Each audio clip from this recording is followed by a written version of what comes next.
this little sketch on the wall actually is just of the top of the building, but one of the great things that that an architect can do with a hotel or residential project, a mixed-use project like this, is that unlike a typical office building where all the floors can be the same, basically, that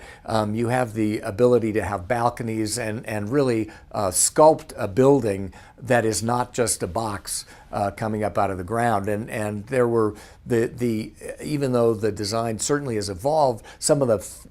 earliest ideas that we came up with really held all the way through, and that was of a beautiful,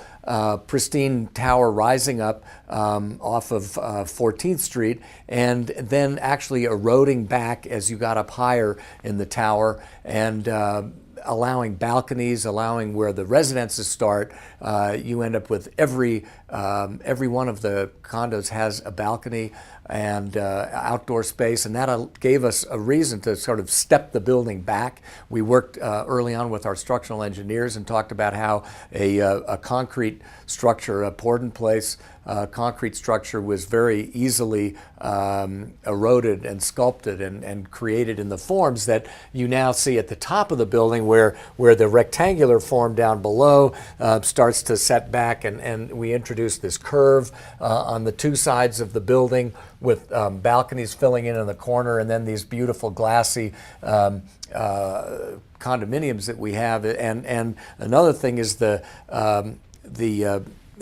shafts that go up the building, the precast concrete shafts that go up from the ground vertically and really give the feeling of this tall building. They then actually drop off as it rises, and the building becomes more glass. So it's almost like a crystalline form coming out of the more massive piers of the concrete. And interestingly enough, when we started the project, we were tied to the existing Hotel Teatro, and at one time that model of the older hotel tied to the new one actually led us to take some cues from that existing building. It's a historic building. It's a beautiful, much smaller scale building, but it had vertical brick piers that actually led to some of these early ideas of the formal treatment of the building.